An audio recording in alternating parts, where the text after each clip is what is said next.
Have you ever poured your heart into something, a project, a relationship, a goal, only to feel like your efforts went unnoticed?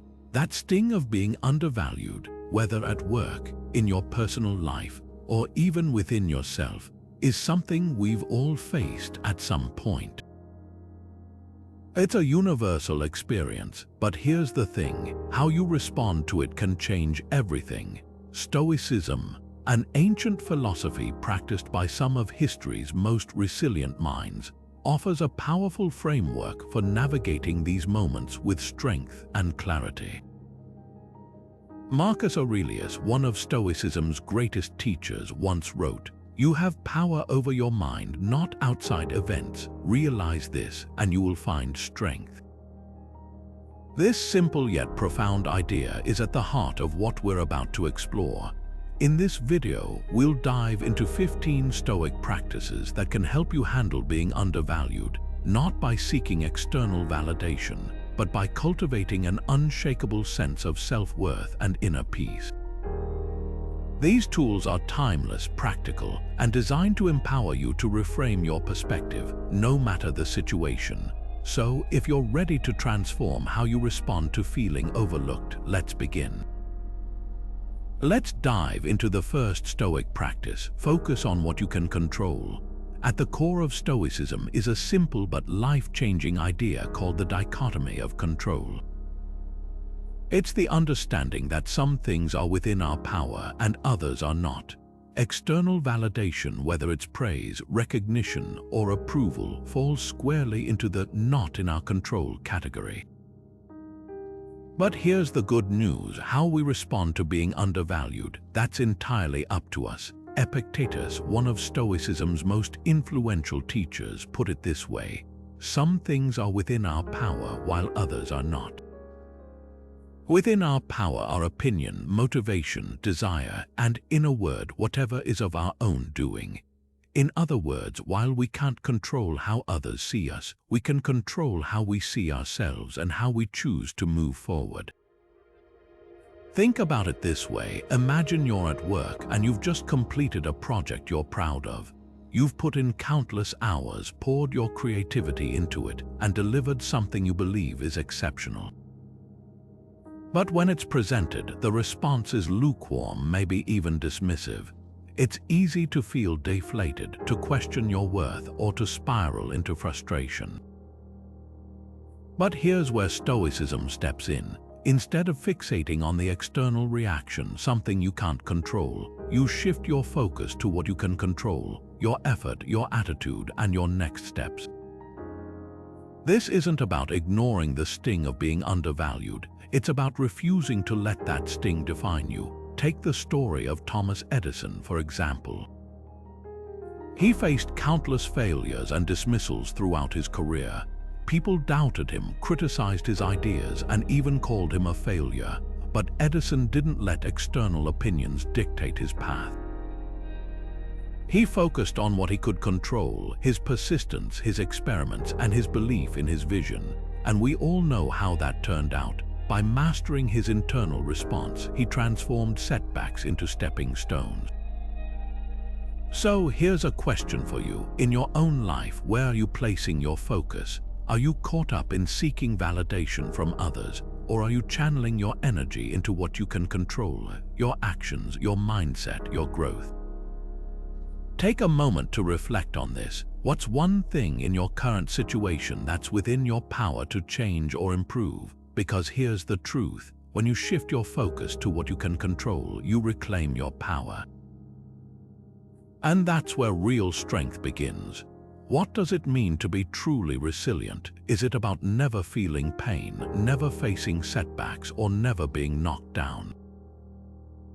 Not at all. Resilience, as the Stoics teach us, is about how you rise after the fall.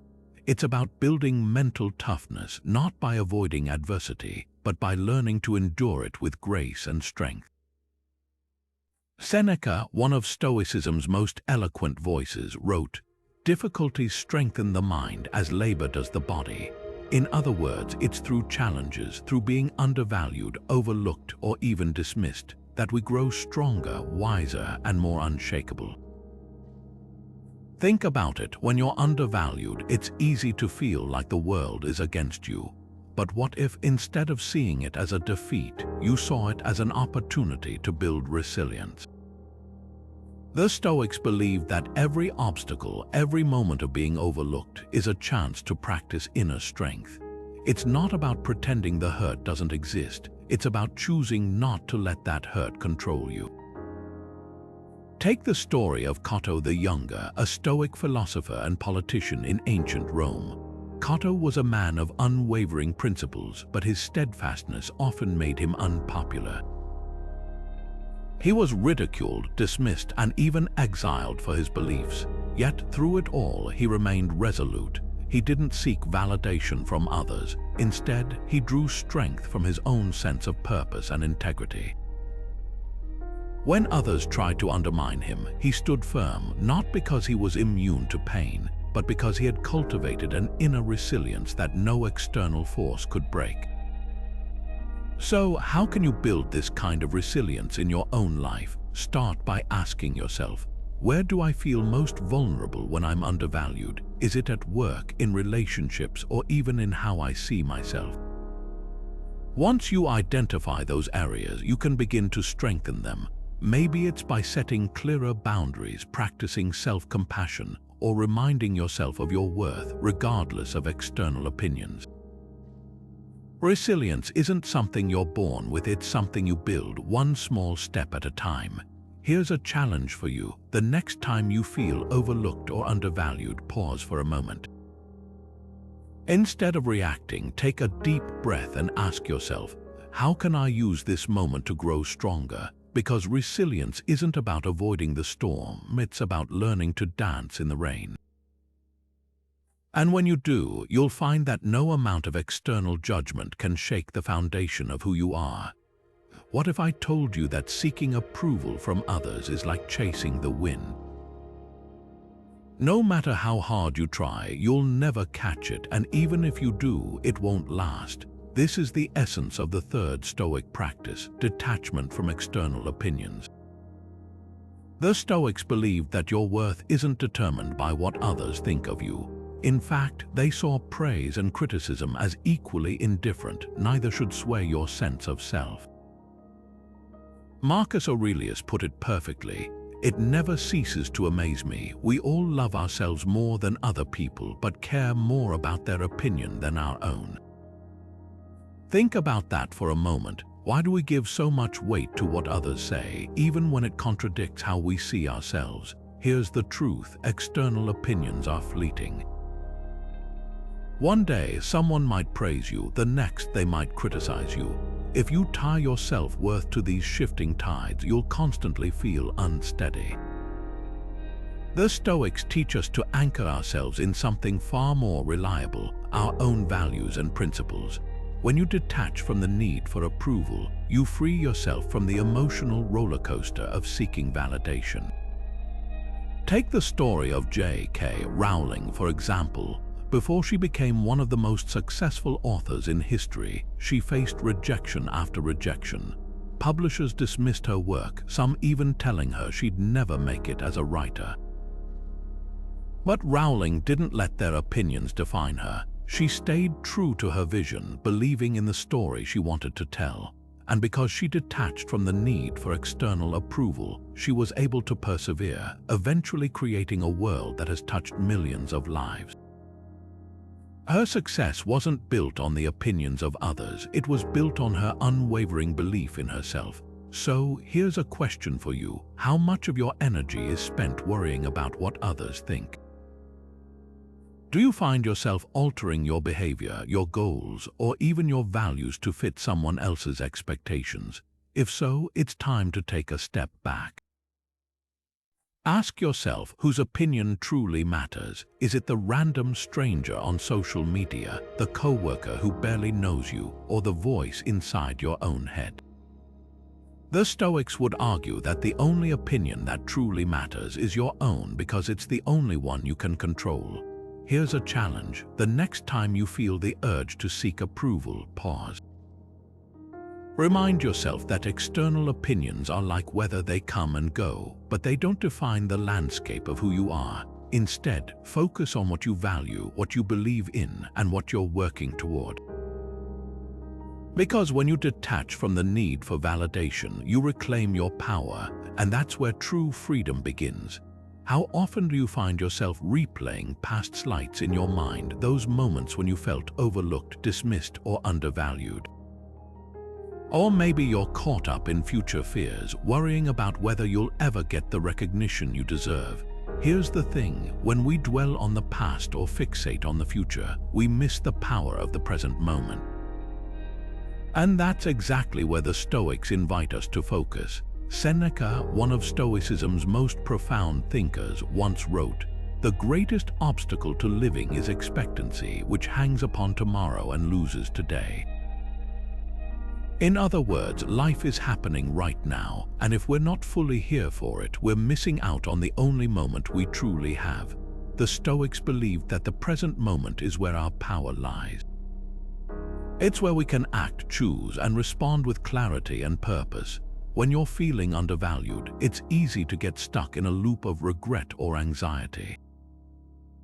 But what if, instead of dwelling on what's already happened or worrying about what might come, you focused on what you can do right now?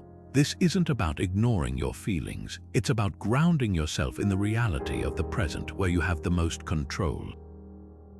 Let's bring this to life with a practical example. Imagine you're in a meeting at work and your ideas are being overlooked. Your mind might start racing, replaying past meetings where you felt ignored, or worrying about how this will affect your future opportunities. But what if, instead of getting caught up in those thoughts, you took a deep breath and brought your attention back to the present? What if you listened intently to the conversation, contributed your thoughts with confidence, and focused on doing your best in that moment?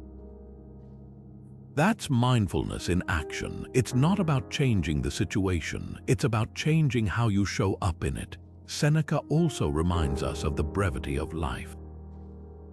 He wrote, "It is not that we have a short time to live, but that we waste a lot of it." When we're consumed by past grievances or future anxieties, we're wasting the precious time we have. The present moment is all we truly own, and it's where we can make the most meaningful impact, not just on others, but on ourselves. So, here's a challenge for you. In your next interaction, whether it's at work, at home, or even with yourself, practice being fully present. Put away distractions, quiet the noise in your mind, and focus on what's happening right now. Notice how it feels to be fully engaged, to listen deeply, and to respond with intention. Because when you embrace the present moment, you're not just handling being undervalued, you're reclaiming your power to live fully, right here and now. And that's where true strength and peace begin. What if every challenge you face, every moment of being undervalued or overlooked, was actually a hidden opportunity? This is the heart of the fifth Stoic practice, reframing challenges as opportunities. The Stoics had a powerful concept called amor fati, which translates to love of fate. It's the idea that instead of resisting or resenting the obstacles in our lives, we embrace them as essential parts of our journey. Marcus Aurelius, one of Stoicism's most revered figures, put it this way: "The impediment to action advances action."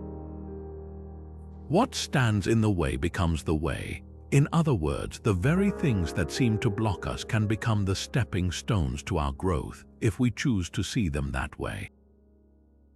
Let's break this down. When you feel undervalued, it's natural to see it as a setback.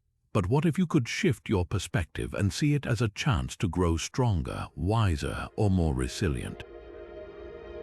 That's the essence of amor fati. It's not about pretending the challenge doesn't hurt. It's about choosing to find meaning in it. Think of it like this: when life hands you a rock, you don't just carry it, you use it to build something stronger.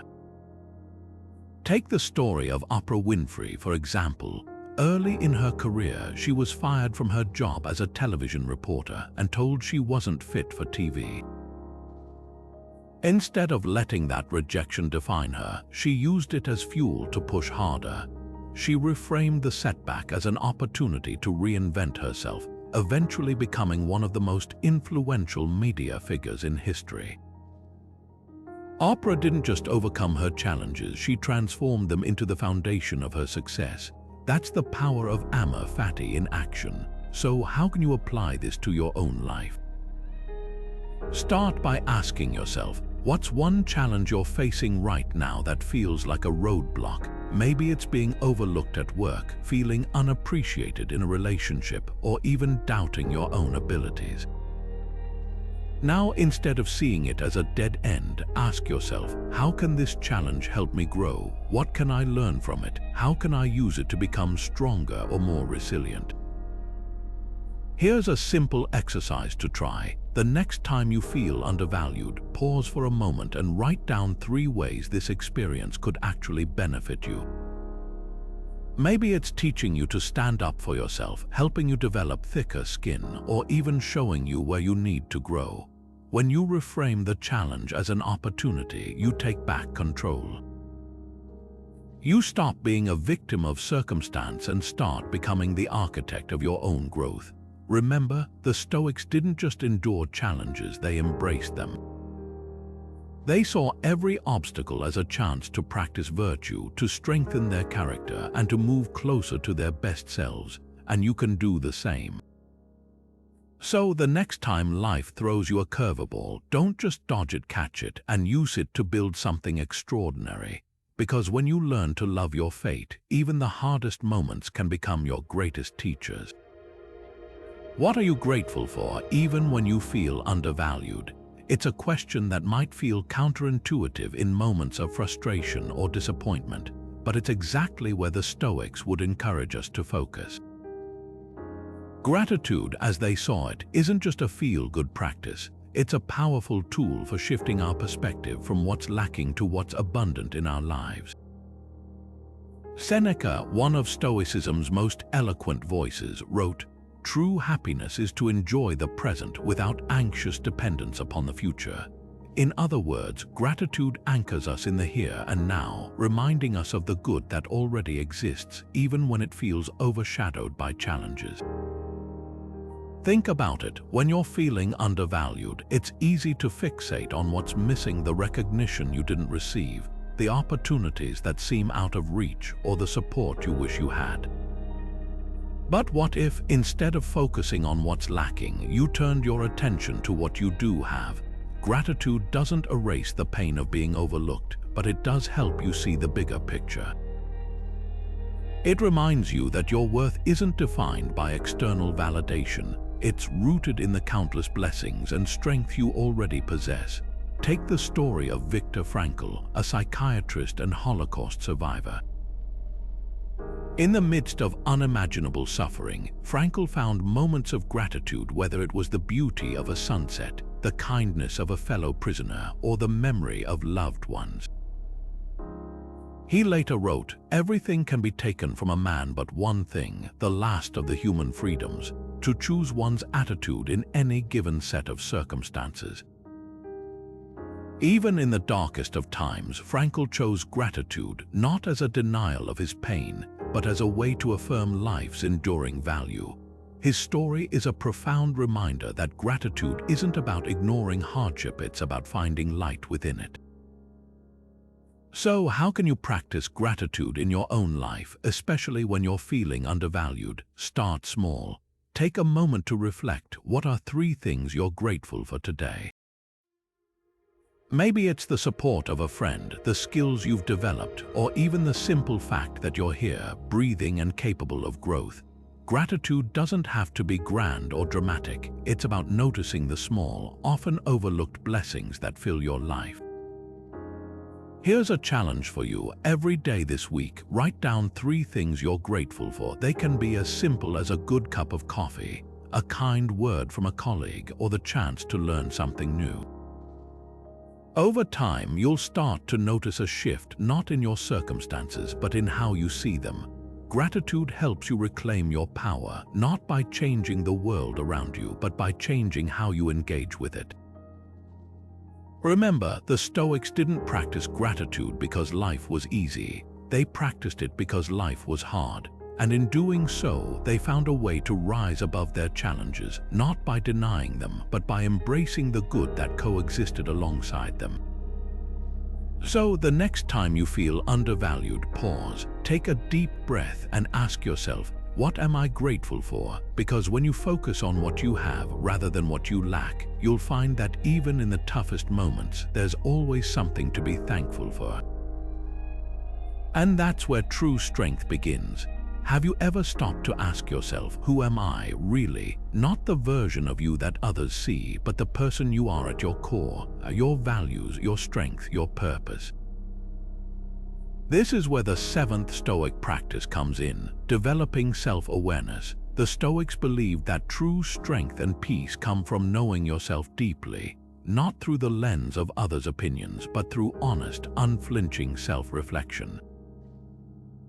Epictetus, one of Stoicism's most influential teachers, put it this way: first say to yourself what you would be, and then do what you have to do. In other words, self-awareness is the foundation of all meaningful action. It's about understanding your worth, not because someone else tells you, but because you've taken the time to truly know yourself. Think about it. When you're feeling undervalued, it's easy to let external opinions define you. You might start questioning your abilities, your worth, or even your purpose. But here's the thing. If you don't have a clear sense of who you are, you'll always be at the mercy of others' judgments. The Stoics saw self-awareness as a shield against this kind of external noise. By regularly examining your thoughts, actions, and motivations, you build a solid foundation of self-knowledge that no amount of criticism or praise can shake. Take the story of Nelson Mandela, for example. During his 27 years in prison, Mandela used self-reflection as a tool for growth. He didn't let his circumstances define him. Instead, he turned inward, examining his values, his purpose, and his vision for the future. This deep self-awareness allowed him to emerge from prison not as a man broken by his experience, but as a leader who would go on to change the course of history. Mandela's story is a powerful reminder that when you know yourself, you can withstand even the harshest external challenges. So, how can you cultivate this kind of self-awareness in your own life? Start by carving out time for regular self-reflection. Ask yourself questions like, what are my core values? What strengths do I bring to the table? What do I truly want to achieve? These aren't easy questions, but they're essential. The Stoics believed that self-examination wasn't just a one-time exercise. It was a daily practice, a way of staying grounded in who you are, no matter what the world throws at you. Here's a challenge for you. Take a few minutes today to reflect on your strengths and values. Write them down and keep them somewhere you can see them. When you're feeling undervalued, revisit this list. Remind yourself of the qualities that make you uniquely you. Because here's the truth, when you know yourself deeply, you don't need external validation to feel worthy. You already are, and that's where real confidence and peace begin. So ask yourself, who am I really? And more importantly, who do I want to become? Because the answers to those questions hold the key to your strength, your purpose, and your unshakable sense of self-worth. What if I told you that the key to true freedom lies in letting go of the need for recognition? It's a bold idea, but one that the Stoics held close to their hearts. They believed that fame, praise, and acknowledgement are fleeting like shadows that disappear as soon as the light shifts.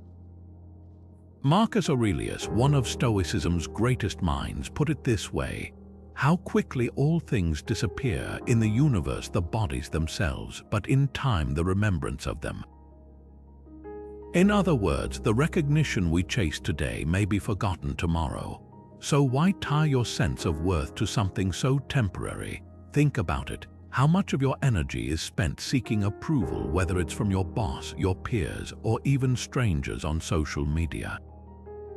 The Stoics would argue that this pursuit is not only exhausting but ultimately unfulfilling. Why? Because external recognition is outside your control. You can't force someone to appreciate your work, praise your efforts, or acknowledge your worth. But here's the good news: you can control whether you need that recognition in the first place. And when you let go of that need, you unlock a profound sense of freedom. Take the story of Emily, a talented artist who spent years chasing gallery exhibitions and critical acclaim. She poured her heart into her work, but no matter how much recognition she received, it never felt like enough. Then, one day, she decided to shift her focus. Instead of creating art for others, she began creating for herself simply because it brought her joy. The result, not only did her work become more authentic and meaningful, but she also found a deep sense of peace. Emily didn't stop caring about her art, she stopped caring about what others thought of it, and in doing so, she reclaimed her freedom. So here's a question for you. What would your life look like if you stopped seeking recognition? What if, instead of chasing external validation, you focused on what truly matters to you? Your values, your passions, your growth. The Stoics believed that the only reward worth pursuing is the one that comes from within. The satisfaction of knowing you've lived with integrity, purpose, and authenticity. Here's a challenge. Take a moment to reflect on what you truly value. Is it the applause of others or the quiet pride of knowing you've done your best? Is it the fleeting thrill of recognition or the lasting fulfillment of staying true to yourself? Because when you let go of the need for approval, you open the door to a life that's not only freer but also richer, deeper, and more meaningful. And that's a reward no one can take away from you. So ask yourself, what would it feel like to live without the weight of others' opinions? The answer might just set you free. What does it mean to live virtuously? Is it about being kind, honest, and fair, even when no one's watching? Or is it about standing firm in your principles, even when it costs you popularity or praise? For the Stoics, virtue wasn't just a nice to have. It was the highest good, the foundation of a meaningful life. Epictetus, one of Stoicism's most influential teachers, put it this way: virtue is the highest good and the only thing that is truly within our power. In other words, while external rewards like fame, wealth, or recognition might come and go, your character, your virtue, is something no one can take away from you. It's the one thing you can always control. Think about it. When you're feeling undervalued, it's easy to fall into the trap of seeking validation. You might start bending your values, compromising your integrity, or chasing approval just to feel seen. But here's the thing, the Stoics would argue that this kind of validation is hollow. It might give you a temporary boost, but it won't bring lasting fulfillment. True fulfillment comes from living in alignment with your values, from knowing that you've acted with integrity, even when no one else notices. Take the story of Rosa Parks, for example. In 1955, she made a decision that would change history. She refused to give up her seat on a bus to a white passenger, defying the unjust laws of segregation. Her choice wasn't about seeking recognition or praise, it was about standing up for what she believed was right. And while her actions sparked a movement, it was her unwavering commitment to virtue, to justice, equality, and dignity that made her a true hero. Rosa Parks didn't act for the applause, she acted because it was the right thing to do, and in doing so, she showed us the power of living virtuously. So, here's a question for you. Where in your life are you choosing validation over virtue? Are there moments when you compromise your values to fit in, to be liked, or to avoid conflict? The Stoics would challenge you to flip the script. Instead of asking, "What will people think?" ask yourself, "What's the right thing to do?" Because when you prioritize virtue over validation, you're not just building a stronger character, you're creating a life of deeper meaning and purpose.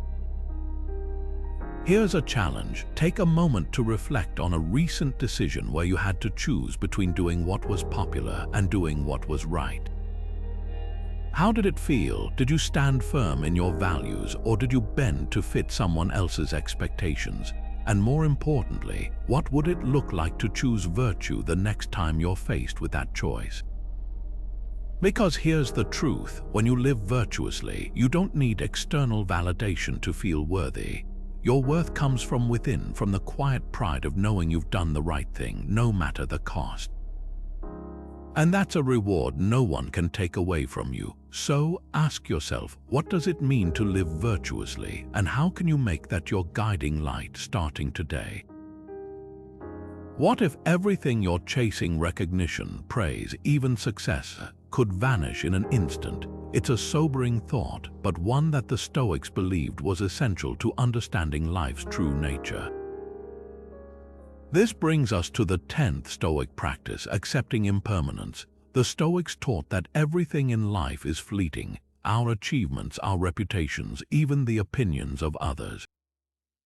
Marcus Aurelius, one of Stoicism's greatest thinkers, put it this way: all things fade and quickly turn to myth. In other words, the things we often cling to, like fame or external validation, are as temporary as a passing cloud. And when we truly grasp this, we can begin to detach from the need for others' approval and focus on what truly matters. Think about it. How much of your energy is spent worrying about what others think of you? Whether it's a boss's opinion, a colleague's criticism, or even the fleeting praise of strangers, these external judgments are here today and gone tomorrow.